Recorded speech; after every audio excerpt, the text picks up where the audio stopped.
ভৈরব শহর যেন ছিনতাইয়ের অভয়স্থানে পরিণত হয়েছে। প্রতিনিয়ত ঘটছে ছিনতাই, হামলার ঘটনা। সর্বশেষ 2 আগস্ট ছিনতাই প্রতিরোধে ব্যর্থতার প্রতিবাদে পুলিশকে শাড়ি ও চুড়ি উপহার দিয়ে অভিনব প্রতিবাদ জানান জনতা। পুলিশ বলছে, শহরে ভাসমান মানুষের বসবাস বেশি হওয়ায় অপরাধের ধরন ভিন্ন, তবু ছিনতাই দমনে তৎপর তারা। ভৈরব থেকে মোহাম্মদ কাউসার মোহাম্মদের তথ্য চিত্রে বিস্তারিত। ভৈরবে প্রতি মাসেই গড়ে 20টির বেশি ছিনতাইয়ের ঘটনা ঘটে। গত 21 মে ভোরে ঢাকা-সিলেট মহাসড়কের সৈয়দ নজরুল ইসলাম সেতুর ভৈরব অংশে প্রকৃতির ডাকে সাড়া দিতে গিয়ে ছুরিকাঘাতে নিহত হন ট্রাক চালক সজীব মিয়া। 28 জুলাই রাত 1টায় রানীবাজারে এক বিকাশ ব্যবসায়ের দোকানে হানা দেয় ছিনতাইকারীরা। লুট করে নেয় নগদ অর্থ ও মোবাইল। আহত করেন দোকান মালিক মুসা মিয়াকে। সবচেয়ে আলোচিত ঘটনা ঘটে 2 আগস্ট সকাল 6:45 পৌর কবরস্থানের সামনে ছিনতাইকারীদের হামলায় আহত হন 3 জন, আমির খান, ফারদিন খান ও নাদিরা খান। লুট হয় 1,10,000 টাকা, 3টি মোবাইল ও স্বর্ণালংকার। এ ঘটনার পরই ক্ষোভে ফেটে পড়ে জনতা। বিকেলে বিক্ষোভ মিছিল করে থানায় গিয়ে পুলিশের ব্যর্থতার প্রতীক হিসেবে তুলে দেয় শাড়ি ও চুড়ি। শুধু সাধারণ মানুষ নয়, ছিনতাইকারীর ছুরিকাঘাতে প্রাণ হারিয়েছেন পুলিশ কর্মকর্তা, আইনজীবী ও ব্যবসায়ীরা। স্থানীয়রা বলছেন, এ অবস্থার অবসানে প্রয়োজন কঠোর প্রশাসনিক ব্যবস্থা। আমি কিশোরগঞ্জ জেলা দিয়ে নিকলো বাজার থেকে এসেছি। আমি রাত্রে 3:30 ট্রেনে তুলনানিশিতা দিয়ে আমি ঢাকা যাব। তো আগে চলে আসছি, কারণ ছিনতাইকারীদের কবলে পড়ার সম্ভাবনা আছে। বিকালে আসছি। তো আমি এখন রেল স্টেশন পার হয়ে কবরস্থান দিয়ে কিভাবে যে বাসায় যাব এটা নিয়ে খুব আতঙ্কিত আছি, যে না জানি ছিনতাইকারী ধরে। এটা নিয়ে বেশ কিছুদিন যাবৎ খুব ভয়ে আছি আর কি। আমরা সকালবেলা ভোরবেলায় গাড়ি নিয়ে বাড়ি তিতাসের বাড়ামারি, তারপর চিরাং মিলের বাড়ামারি।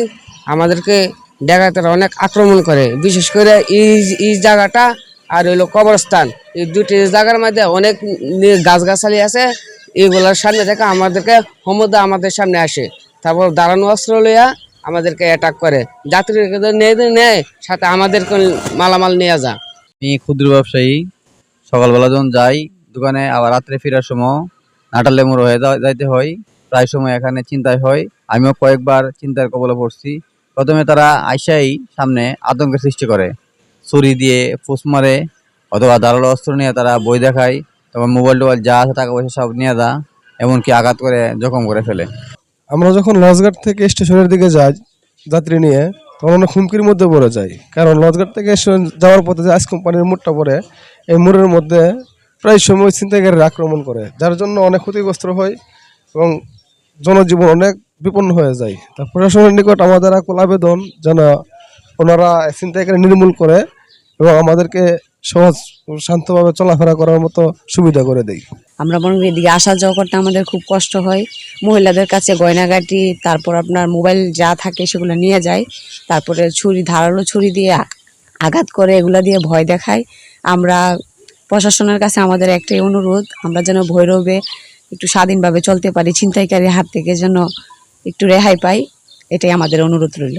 300 বছরের পুরাতন বাজার, যেখানে বেচা কিনা হয়, নদীপথে, সড়ক পথে এবং রেলপথে অনেক লোকজনের আসা যাওয়া। এদিক দিয়ে